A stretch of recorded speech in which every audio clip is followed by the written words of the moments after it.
ang lahat ng pagtitiis alang-alang sa mga anak, kahit pa kapalit nito'y madungisan ang kanyang pagkatao.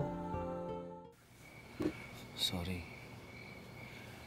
Thelma, sorry. Hindi maiwasang mawala na ang tamis na pagtingin ni Elena sa kanyang asawa.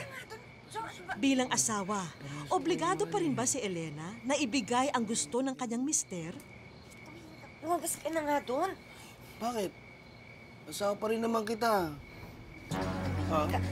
Tapos na tayo. Tigilan mo na ako. Ano? Jojo! Jojo, ano ba? Itiwan mo. Lumabas ka na, sabi. Jojo! Ay! Jojo! Jojo! Isa! Ano ba?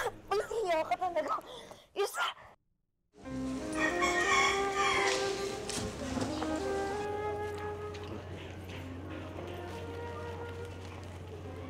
Thelma, sandali.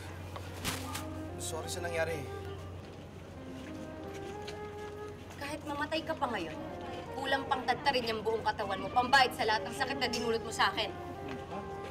Inaamin ko naman ang kasalanan ko. Kaya kahit ilang beses ko paliwanag sa'yo, alam ko sarado na puso mo. Pagsabihan mo yung kabit mo, tigilan niya ako.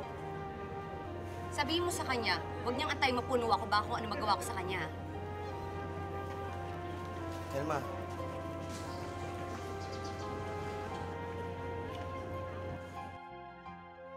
Napakaharap mo, ha? Ba't mo pinapakayaman yung gamit ko? Sa'yo ba yan, ha? Ang landi-landi mo kay bata-bata, pinag-iisip ka ng gamit.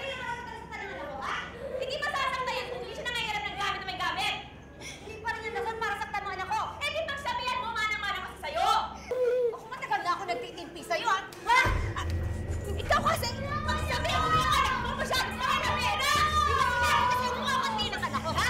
Sabihin na lang kasi pagsabi mo, turuan mo ng tama. Ikaw tuturuan mo ng tama talaga. Sabi ako sa anak mo, ha? Mahalag-mana sa'yo! Elena! Elena, si Jojo! Ano nangyari kay Jojo?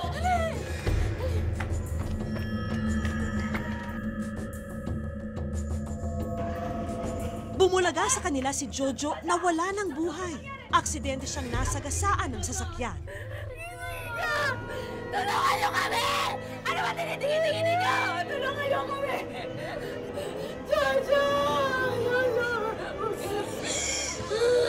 Jojo! Jojo! At sa kanyang pagpanaw, paano na ang kanyang mga naulila?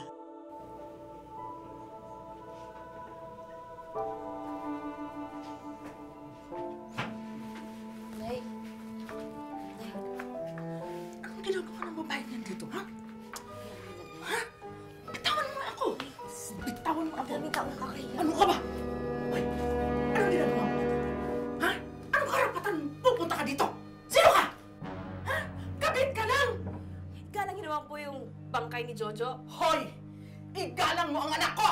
Dahil siya ang tunay na asawa ni Jojo! Lumayas ka dito! Umalis ka dito! Umalis! Ano ka ba? Sobra ka ng bait! Ano ka ba? Lumayas ka dito! Wala kang karapatan dito! Igalang mo ang anak ko!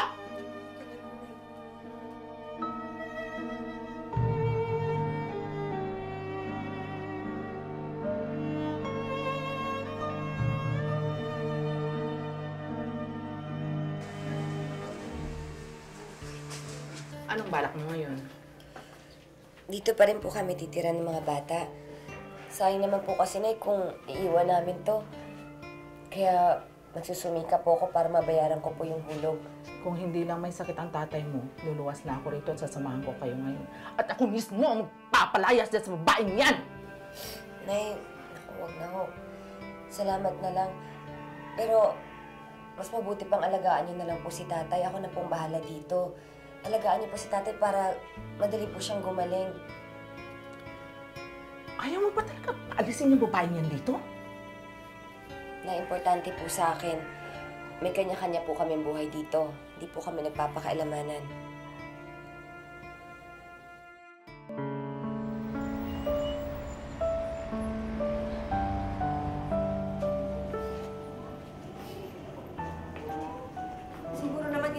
si Jojo, wala na kayong dahilan para tumira pa dito.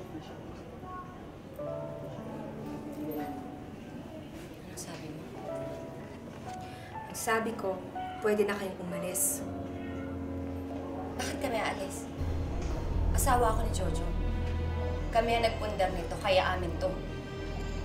Amin? Bakit? Alam mo ba na sa akin niya kinuha yung pan-down payment itong bahay na to? Ako ang nagbigay nun sa kanya, kaya mas may parte ako. Kung tutusin nga, mas malaki pa. Kasi ikaw, hindi kayo man nagbibigay dito kahit isang kusing. Kinukuha mo lahat dun sa sweldo ni Jojo. Huwag mo ako susumbatan. Kabit ka lang ng asawa ko. Hindi mo ako mapapaalis dito. Kami pa rin ang unang pamilya. Kami ang legal. O sige, ganito na lang. Bayaran mo na lang yung pinang-down payment ko dito. Tsaka ako aalis. Pero, saan ako kukuha ng pambayad? Dun sa pamamalansya mo? Eh baka kailangan damit ng buong barangay ang plansyahin mo para makapaghulog ka. Hindi ako aalis. Sana makapag-ipon ka ng panghulog mo. Dahil kung hindi, aalis kayo ng mga anak mo dito. Ako ang maghuhulog at akin na tong bahay na to.